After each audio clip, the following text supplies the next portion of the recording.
This is an extraordinary bird's-eye view of the City of London from the mid-18th century, looking up the River Thames from what would later become the site of Tower Bridge. You're seeing the beating heart of Georgian London, the world's largest port and the centre of global commerce. Dominating the skyline is Sir Christopher Wren's magnificent St Paul's Cathedral, completed in 1710 after the Great Fire of 1666 destroyed the medieval city. To the right, you can see the monument to the Great Fire, standing as a permanent reminder of the catastrophe that reshaped London. The Thames is crowded with sailing ships and rowing boats. This was London's highway, teeming with trade from across the British Empire. Notice the famous Old London Bridge, still lined with houses and shops as it had been for centuries. This view captures London at the height of its Georgian prosperity, when it was transforming from a medieval city into the capital of an emerging global superpower. This is the iconic view from One Tree Hill in Greenwich Park, looking northwest toward London in the mid-18th century. You're standing at what would become one of the most scientifically significant spots on Earth. In 1884, Greenwich was chosen as the location of the prime meridian, making this the centre point from which all longitude is measured globally. Below, the elegant Queen's House sits nestled between the grand colonnades of Greenwich Hospital, completed in 1751 as a home for retired naval seamen, Britain's version of Les Invalides in Paris. These Baroque masterpieces by Christopher Wren and Nicholas Hawksmoor were statement architecture, proclaiming Britain's dominance of the seas. Greenwich was the gateway to London for maritime trade, and this elevated viewpoint allowed visitors to survey the entire approach to the capital. The fashionably dressed figures in the foreground are taking in what was considered one of England's finest prospects, a view that has captivated artists and writers for over 3 centuries and remains virtually unchanged today. This is Leicester Square in the mid-18th century, one of London's most fashionable residential addresses. The grand building dominating the centre is Leicester House, built in 1635 for the Earl of Leicester and later home to several members of the royal family, including Frederick, Prince of Wales. The square became a magnet for artistic genius. William Hogarth lived and worked at number 31 on the right, marked by a bust of Van Dyck above his door. Opposite, at number 47, Sir Joshua Reynolds would establish his portrait studio in 1760, painting the era's most influential figures.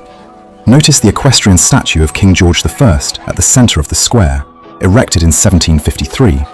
By this period, Leicester Fields had transformed from open farmland into one of London's most desirable addresses, though its grandest days as a residential square were numbered. Within decades, entertainment would replace aristocracy as the square's defining character.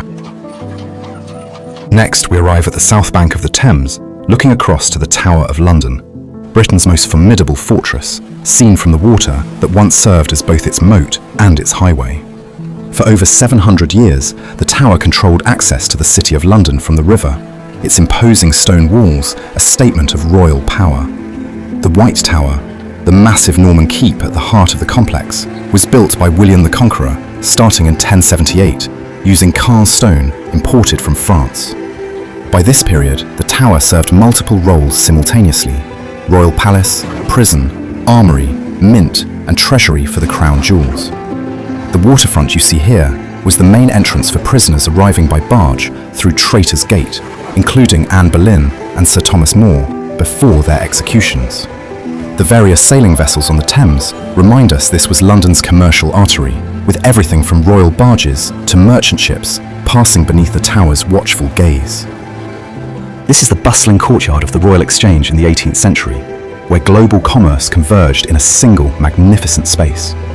Founded by Sir Thomas Gresham in 1565 and modelled on the Antwerp Bourse, this was England's first purpose-built trading centre. Merchants from across the globe gathered in this open-air courtyard twice daily, trading sessions marked by the ringing of the bell in the tower above.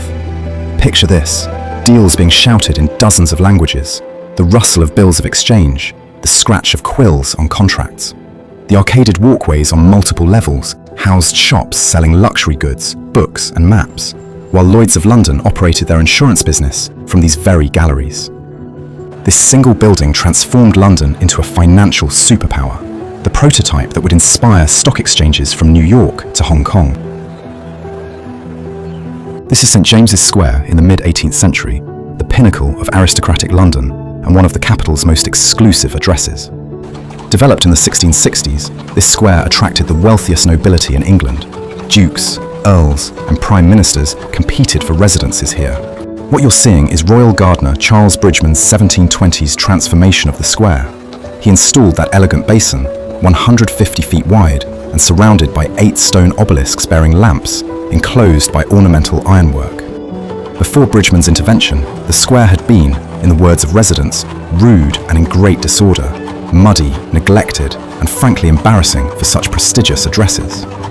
St. James's Church spire rises in the distance. Within decades, this square would transition from residential grandeur to the clubs, businesses, and institutions that occupy these buildings today. This is Cheapside, a bustling commercial centre in Georgian London.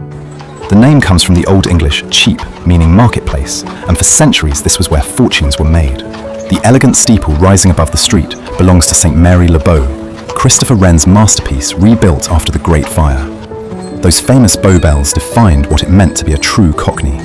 Anyone born with it could claim that proud title. Down this wide avenue, merchants sold everything from silks and jewellery to books and spices. The rows of shops you see lining both sides were among the most expensive retail premises in the world.